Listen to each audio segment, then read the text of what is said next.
Welcome to Phoenix Edu YouTube channel. आज हम लोग बात करेंगे इलेक्ट्रोकेमिकल सीरीज के बारे में। सिर्फ 10 मिनट के अंदर पूरी की पूरी इलेक्ट्रोकेमिकल सीरीज हम लोग याद करेंगे और उसके अंदर जो एमसीक्यूज है वो किस तरह से सॉल्व करना, उसकी भी इजी ट्रिक्स सीखेंगे। चले तो शुरू करते हैं। इलेक्ट्रोकेमिकल सीरीज याद करने के लिए हमारे पास एक नेमोनिक है, जो नेमोनिक की मदद से बहुत ईजिली हम लोग इसको याद कर सकते हैं। तो आपको एक नेमोनिक याद करना है। लेके भारत सरकार का नाम, मांगे अली महान पानी। रिपीट करते हैं। लेके भारत सरकार का नाम, मांगे अली महान पानी, जानकर फेंके सीढ़ी कोई नीचे, सुना प्रभा है। ठीक है। लेके भारत सरकार का नाम, मांगे अली महान पानी, जानकर फेंके सीढ़ी कोई नीचे, सुना प्रभा है। फिर दूसरा एक पार्ट है जिसको आप याद करेंगे, वो है क्यों आई आज हांगकांग में ब्रिटनी पढ़ाई और किलो सोना फ्री। ठीक है स्टूडेंट्स, तो ये पूरा जो नेमोनिक है उसको किस तरह से एक्सपांड करेंगे वो भी हम लोग सीखते हैं। चलिए, तो जैसे मैंने बताया, लेके, तो ले जो है वो हो जाएगा लिथियम, के जो है वो हो जाएगा पोटेशियम, भारत सरकार बेरियम स्ट्रोंशियम, लेके भारत सरकार का नाम, तो का हो जाएगा कैल्शियम, नाम जो है वो हो जाएगा सोडियम, मांगे अली महान, तो मांगे जो है वो हो जाएगा magnesium, Ali that will be aluminium, Ali महान दैट इज मैंगनीज, पानी, जानकर फेंके, तो जान विल बी जिंक, कर मतलब क्रोमियम और फेंके मतलब आयरन, सीडी कोई नीचे, तो सीडी हो जाएगा सीडी दैट इज कैडमियम, कोई दैट इज कोबाल्ट, नीचे मतलब निकल, सुना प्रभा है, तो टिन, एसएन स्टेनस मतलब tin, plumbum PB is lead, और एच मतलब हाइड्रोजन। हाइड्रोजन के आसपास हम लोग जो ये मॉड्यूलस कर रहे हैं, इसका मतलब है कि हाइड्रोजन के रेफरेंस में बाकी सब हाफ सेल्स के पोटेंशियल हमने डिटरमाइन किए हैं। दूसरा पार्ट बताया था, क्यों आई आज हांगकांग में ब्रिटनी पढ़ाई और किलो सोना फ्री। क्यों that is copper, I iodine, आज सिल्वर, हांगकांग में दैट इज मर्क्यूरी, ब्रिटनी पढ़ाई, ब्रिटनी मतलब में ब्रोमीन, पढ़ाई मतलब में प्लेटिनम, और ऑक्सीजन, किलो सोना फ्री, और मतलब ऑक्सीजन, किलो मतलब क्लोरीन, सोना गोल्ड, और फ्लोरीन जो है दैट इज एफ। तो स्टूडेंट्स, ये पूरी की पूरी इलेक्ट्रोकेमिकल सीरीज हम लोगों ने याद कर ली। अभी इसके ऊपर से जो इसके ट्रेंड्स है, अगर वो सीख ले तो कोई भी एमसीक्यू आसानी से सॉल्व किया जा सकता है। तो सबसे पहला ट्रेंड जो है स्टूडेंट्स, उसके बारे में बात करते हैं। तो डाउन द ईसीएस,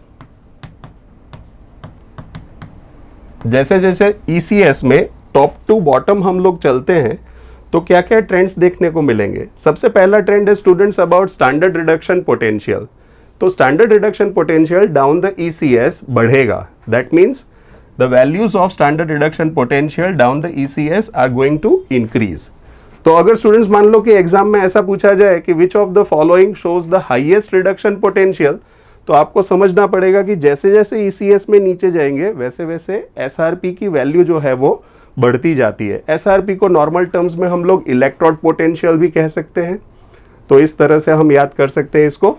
तो अगर मान लो मैं पूछ लेता हूं कि विच ऑफ द फॉलोइंग, ये पूरा का पूरा ईसीएस के अंदर किसका रिडक्शन पोटेंशियल सबसे ज़्यादा है, तो आपका आंसर होना चाहिए बढ़ेगा बढ़ेगा बढ़ेगा, तो that would be fluorine. Fluorine का रिडक्शन पोटेंशियल सबसे ज़्यादा होगा। अगर ऐसा पूछा जाए कि किसका reduction potential would be the least, तो आपका आंसर होना चाहिए लिथियम। लिथियम का रिडक्शन पोटेंशियल जो है वो सबसे कम होगा। तो इसी तरह से आप पूरा इलेक्ट्रोकेमिकल सीरीज में से कोई भी 4 एग्जाम्पल्स है उसको कंपेयर कर सकते हैं। अच्छा, इसी तरह से हम लोग अगर मान लीजिए बात करते हैं अबाउट स्टैंडर्ड ऑक्सीडेशन पोटेंशियल, तो स्टैंडर्ड ऑक्सीडेशन पोटेंशियल की वैल्यू जो है down the ECS that decreases. इसका मतलब होता है कि जैसे लिथियम जो है उसका ऑक्सीडेशन पोटेंशियल का value would be the highest, और सबसे कम ऑक्सीडेशन पोटेंशियल का वैल्यू किसका होगा students? Yes, you are right, that would be fluorine.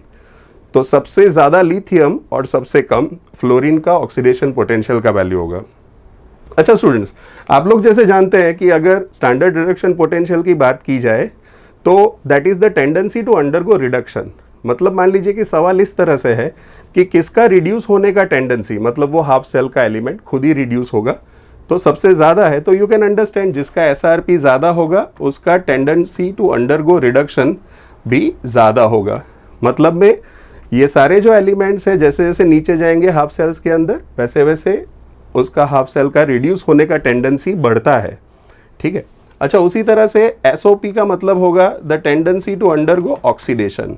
हमने बात की कि डाउन द ECS SOP घटता है, कम होता है, तो उसका मतलब है कि हाफ सेल्स की tendency to undergo oxidation decreases. Students, उसके अंदर दूसरे जो क्वेश्चंस है वो इस तरह से भी पूछे जा सकते हैं कि भाई कौन सा मेटल सबसे ज़्यादा रिएक्टिव है। अगर मेटल रिएक्टिविटी की हम लोग बात करते हैं तो metal reactivity down the ECS घटता है, कम होता है। दैट मीन्स सबसे ज्यादा रिएक्टिव मेटल अगर मान लो ECS के अंदर पूछा जाए तो वो होगा lithium. Lithium would be the most reactive metal as per our electrochemical series. और सबसे कम रिएक्टिव मेटल की जो बात की जाए तो ये कम होते जाएंगे, तो यहाँ पे सबसे कम आएगा गोल्ड। फ्लोरीन चूंकि वो मेटल नहीं है, दैट्स अ नॉन मेटल, तो उसको हम लोग नहीं गिन रहे। We are just talking about metals. Alright, तो मेटल का रिएक्टिविटी कम होगा। सेकेंडली, नॉन मेटल की जो रिएक्टिविटी है डाउन द ECS वो बढ़ती है।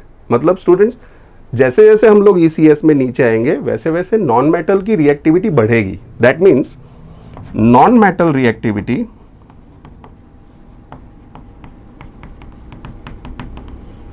इंक्रीजेस। चलो हम लोग सिर्फ नॉन मेटल के बारे में बात करते हैं, तो यहाँ पे कुछ नॉन मेटल हमारे पास है, तो लेट्स टॉक अबाउट दैट। तो नॉन मेटल्स है जैसे कि आयोडीन है, ब्रोमीन, ऑक्सीजन भी है वैसे तो, पर हम लोग सिर्फ हैलोजन्स ले रहे हैं अभी। तो क्लोरीन एंड फ्लोरीन, तो इसमें सबसे ज़्यादा जो रिएक्टिव नॉन मेटल है दैट वुड बी फ्लोरीन। तो स्टूडेंट्स, मेटल और नॉन मेटल की रिएक्टिविटी के ऊपर से इजीली हम लोग डिस्प्लेसमेंट रिएक्शन के रिलेटेड भी क्वेश्चन सॉल्व कर सकते हैं। तो स्टूडेंट्स, ये जो ट्रेंड्स है होपफुली नेक्स्ट पार्ट में जब हम मिलेंगे तो will be solving few questions related to this topic. तो आप तब तक ये प्रिपेयर कर लीजिए और इसके रिलेटेड जो PYQs हैं वो हम लोग नेक्स्ट क्लास में सॉल्व करेंगे। तो मिलते हैं पार्ट 2 के अंदर। Thank you.